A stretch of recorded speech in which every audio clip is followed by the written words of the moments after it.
Apologies, Mr General Manager. Thank you, Mr Mayor. We have apologies from Councillor McAndrew. Councillor Smith is on his way. He'll be slightly late, and I believe Councillor Goodsell is 10 minutes late.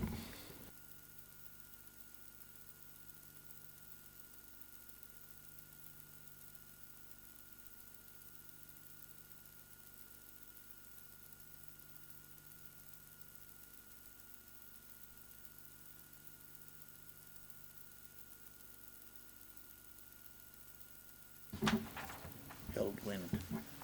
March. And they have been ratified by council. I apologise, councillors, because my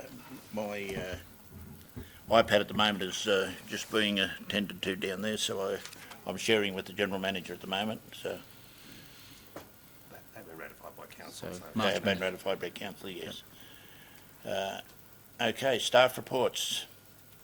Lithgow Halloween Festival progress update. I would presume that would be coming from Andrew. Yes. I think, Mr Mayor, there is a report, and Mr Parry can speak to that report should there be any queries. So in brief, we have focused on the elements that worked well last year, the activation of Cook Street Plaza along with the S-Bank stage. New additions this year are 2 new rides to focus on the youth as well as the haunted house, fun house and the library. So 3 good additions. We've also introduced a special event stall fee to assist with the revenue generation of this year's event. And the big movement is we have a Lithgow Halloween film competition. So we're looking to drive a new audience in terms of those putting films into the competition. It'll drive some overnight stays as well because we're having the formal awards and judging on the Sunday after the Lithgow Halloween Saturday. We've also engaged the committee of the community cinema to show the finalist movies between 7 and 9 p.m. on the Saturday night. So it's a situation of continuing with what works well, but adding some good value adds with the film competition hopefully being a real bonus this year. Open for comments and consideration.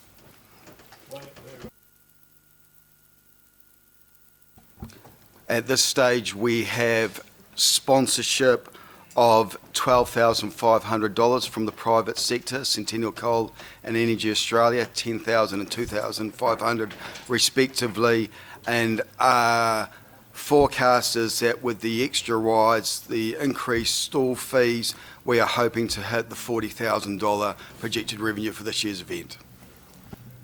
If I'm Mayor Thompson, the target was 40,000 in sponsorship. We're obviously well short of that. No, it's in revenue, so it's a combination of both sponsorship and revenue secured from both rides and stalls. All right. Through you, Mr Mayor, to Mr Powie, how are the stalls going? Are people booking them? What's the outcome with the increase in the price of the stalls? We have had more interest than we had at this relative time last year, Councillor Statham. Excellent, thank you. Thompson, for yourself, just to clarify the cost of the stalls, compared to other venues, they're quite reasonable, aren't they? I mean, if you looked at Lura, they're very expensive. That's right. In other locations, you can go up to $300,000, $500,000. So $150 is very much at a regional New South Wales medium average.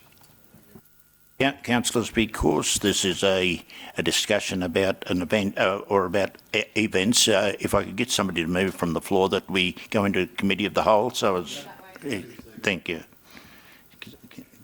Move because Councillor Coleman, seconded Councillor Ring. All in favour? Yeah. Thank you. Unanimous. I have a question for Andrew Powery. Andrew, I've had some complaints, and this is an ongoing question every year. Why don't we go down to the commercial hotel? Why do we stop at the old Brazies? Because the people down the bottom in the main street are whinging to me. And I know this has been answered before, Mr Muir, but I'd like to see it answered again. Why? The traffic management plan and the roads management is a significant cost expenditure, and based on the footprint for the activation of the Halloween festival, we have assessed looking at that opportunity, but we do not see it as, we see it as cost prohibitive in terms of the delivery relative to the footprint of the event. Mayor Thompson, if I may, just following on from that, what provision has council made or opportunities have they made for those businesses to actually actively engage further up the street? We have a Main Street Business email database as well as a Facebook page. We are doing a Main Street walk in the next week to offer them opportunities.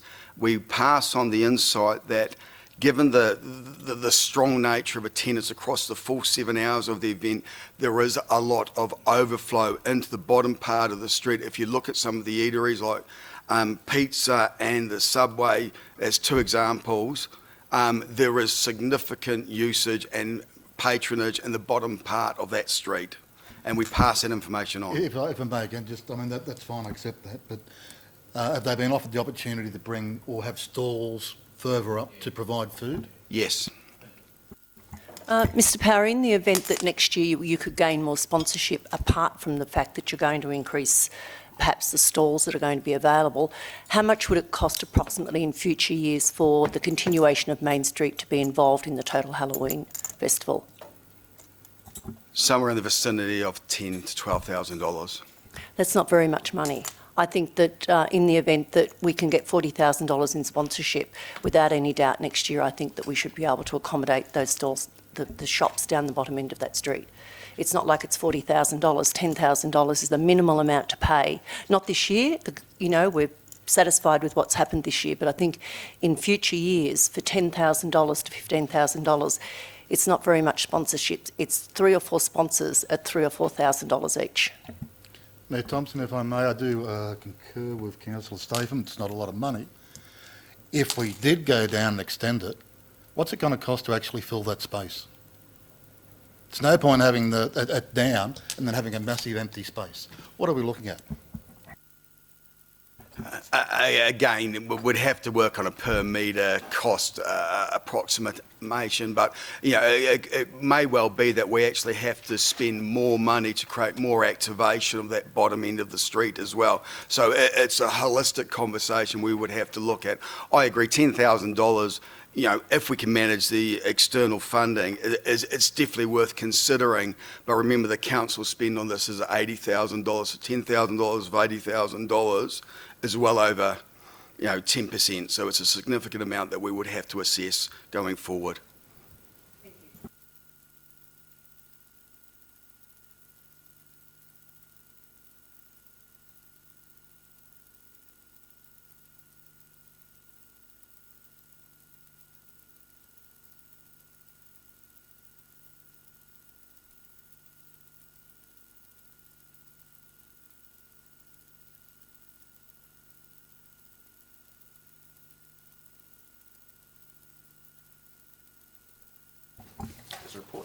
So, brief summary of the report. This is a multi-partner delivered event, primarily driven by Train Transport Heritage New South Wales, who are spending a significant amount of money to bring the classic Garrick steam engine up with visitors and attendees from the Sydney Basin.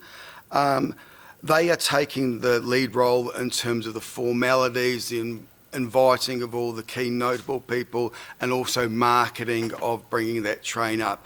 Our role is around site logistics, some local marketing via social media, and also activating the Visitor Information Centre. We are looking to have a display downstairs about the history of heritage of rails and trains in the region, and we are also providing transport for the attendees so they can visit tourism product, accommodation eateries, and also the Zigzag Steam exhibition at the Gang Gang Gallery as well. So that's primarily our role in this situation. Open for comments. No, congratulations to the Capity Progress Association and, of course, the group of people that are running this particular event. The footpath from the Capity station to the Capity Hall is, I know this is a question without notice, but if I could get a report on that in the next week or so, where that is up to. This is about the rail event. It's going to Capity? It's a separate event. Oh, I beg your pardon. Thank you. Sorry, my apologies. Mayor, through you, are we still in committee of the whole? I'm assuming that's for everything. Yeah. This is a one event, isn't it? This isn't going to happen the following years? Is it it's just one-time offer event? Is that correct? As far as I understand, yes, but I'll... 150th. The events working party that was assembled had a recommendation of looking at having some sort of steam festival or rail festival on a long-term progress. At the moment, we're focusing on that 150-year anniversary of the rail coming through the Lithgow zigzag and through to Bonefields and the Wallerawang station, which is actually March next year. So this is a little bit of a teaser and a tester at this moment based on the budget and the relationship we've got. But we are always looking at opportunities to add more events along the way, but it's a contingent on resourcing and primarily budget going forward. So I have a follow-up question, if I may. So in regards to that, then if it goes well, then there is opportunity for further events down the track. Is that correct? Possibly, yes. Okay. Definitely under consideration. We're not seeing it as just a one-off and never again, because we know the industrial heritage, pioneering heritage, and the role of rail in the region is significant. And there are other locations which are classic case examples of how you can use a rail or a steam festival to drive ongoing significant visitation to a region. Mayor Thompson, if I may, we just need to take into consideration that Mount Victoria has been holding a great train weekend for a number of years. This year was cancelled because of track works, poor planning and negotiation. But if we look at something like that, we need to take that in consideration.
Through you, Mr Mayor.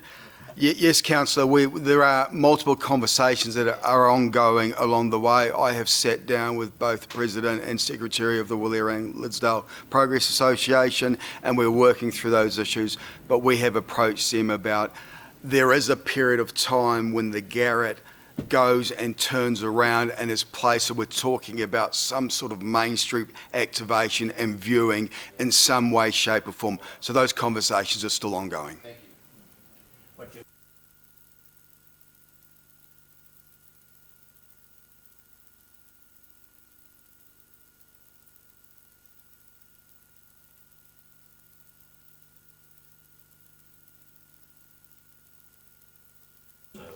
I'm going to try and get to both events, but I just wanted to let councillors know that it is. Yeah, I'm like you, I'm going to try and get to both if I can. And I do believe on the Sunday there's a massive event at Caperty with a train of about 360 people expected. Okay, there is a recommendation at the bottom of the page. Could I get a mover and a second? That'd be the move. I'll second it. Councillor Smith. Those in favour? Aye. Against? Carried.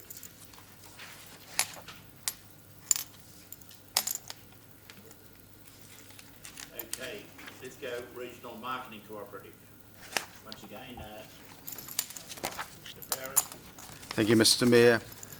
So the report recommends of the establishment of a Lithgow Regional Marketing Cooperative, and this is a variation on the local tourism organisation that we were initially discussing about setting up a governance and operational model for engaging with the tourism industry to move our destination brand and marketing conversation forward. After we engaged at a number of meetings and face-to-face with a number of industry members who came together as a tourism alliance to assess the opportunities, there was unanimous agreement that given the size and nature of our local tourism industry and the type of product and also the costs associated with and the broader governance matters of running a member-facing fiduciary responsibility local tourism association under the Tourism Association Act of 2009, that the best opportunity was to remove those matters and set up in the interim over the next 2 or 3 years as we galvanise the industry, a marketing cooperative. It gives us an opportunity to take a more simple and direct model and collaborate with industry on destination marketing and capability and capacity building initiatives. So open for discussion.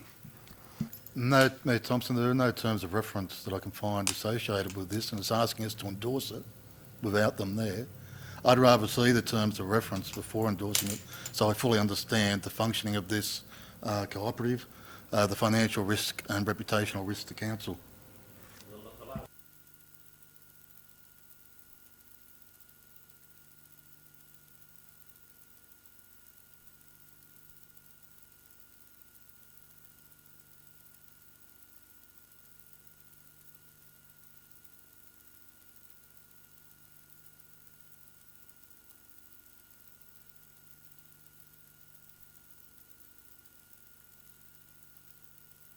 Mr Mayor, my reading of this was that we're just asking for endorsement of the concept. If you look at the steps for establishing the LRMC, it will include, and the Lithgow, the LRMC terms of reference developed to be developed in September, October, and I dare say the intention is to bring them back to council. Is that right? With all respect, the recommendation is to endorse the establishment.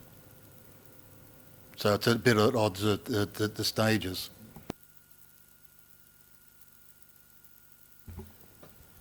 Well, it's open to council to, in principle, support or endorse the concept. I'll second that. Yeah. Yes, and delete endorse. Oh, in principle support. In principle support that the Economic Development Committee support the establishment of a Lithgow Regional Marketing Cooperative. So move councillor Coleman, seconded councillor Ring. No, I second it. Thank you. Councillor Statement, sorry. Those in favour? Aye. Yeah, carried.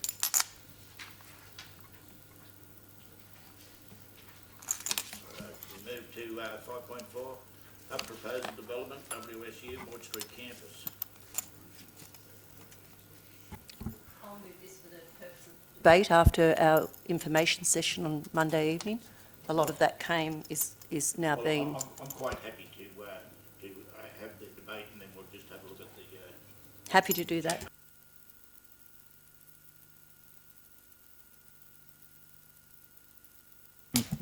Did you want to speak to it? I thought it was a reasonably well put together information session on Monday evening. I think a lot of it's been rehashed, but hopefully something will come out of this that's permanent and that can bring in some revenue. And as the General Manager said the other evening, what's Lithgow going to get out of this?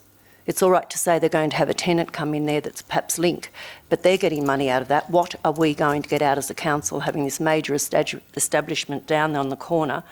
I just don't know. I've heard all the maybes and could-bes, but I think at this stage in time, I believe contacting Charles Sturt University and our TAFE could produce flow-overs from the university and flow-overs from the TAFE. We've got an excellent service by train and bus from here to Bathurst for students or aged people that want to re-educate themselves. I think that would be one way that we could benefit. But at the moment, some of these ideas, they're just moving people from one section to another section of the town. And I think NAIDOC, they've already have somewhere. I don't know whether this is to expand them, but what would we get out of that? That's my issue. Mayor Thompson, I spent 2 days at the workshop. Mr Power is there as well. I've also been in discussions with Dr Crabtree since November last year, because this is something I'm very passionate about. The university cannot charge rent. It cannot make money from what they are proposing. They can only cover their operational costs, that is the maintenance of the building, electricity. They're on a peppercorn rent. This is not a commercial proposition in the commercial sense. This is about sustainable use of the building, of providing opportunities to help us transition our economy. As for it being used again by another university, we don't have a good rail and bus to Bathurst or to Sydney to drag in students. It is not that size of campus. The model used by Charles Sturt originally was poorly written. It was not sustainable. They've acknowledged that. One of the first questions I asked at the 2-day conference was, are you serious or is this a waste of our time? Because it's a waste of our time, hand it back and then we can deal with it. We have discussed in this chamber the need for additional accommodation or better accommodation for Link because the facilities they've got now are overcrowded, poorly maintained. This helps us to resolve that issue, provides a key base. It helps us with future economic development by having an industry hub there, which will allow startups. There are many benefits to this community at no cost. I think we need to let this run its course. If in 12 months it's failed, then there's every chance that the university will hand in their lease, and then we can determine what to do with it. But I think at the moment, what is being proposed, the workshops, it's inclusive of the community. It's looking at a vast array of uses to benefit the university, other high school students, the Indigenous community, the disadvantaged. I think this is a very important step forward for our community, and I think we should fully support it. I thought that the General Manager asked a couple of very good questions the other night. I'd just like to get his comments if you don't mind, especially about us taking it over. But I take on board what you're saying, Councillor Ring. They, at the moment, believe that they have taken hold of and are quite happy to work with the community to building for their facility. I have no problem whatsoever with Link or NAIDOC Association or any other people going into that building. My problem is they said 12 months. That's a huge mountain to climb in 12 months. I hope they get there. But at the end of the day, they told us the other night that they were worried about their reputation if they forego, when the General Manager asked them, what their future was and what they could get out of this. The lady, I forget her name now, but the lady said very clearly that they weren't going to move aside because of what the public would think and their reputation. But if this doesn't work in 12 months' time, I forget the her name reputation now, will have been but the lady much more now. said very Link clearly great. that Any they weren't organisation going would be to great in move their aside size because of going what to the get out of public that. would think and their They'll get reputation. better. But if This this doesn't doesn't work, work they'll be provided with a better position. But as Lithgow to grow forward and move forward, that is not going to give Lithgow any more people, any more positions. I do believe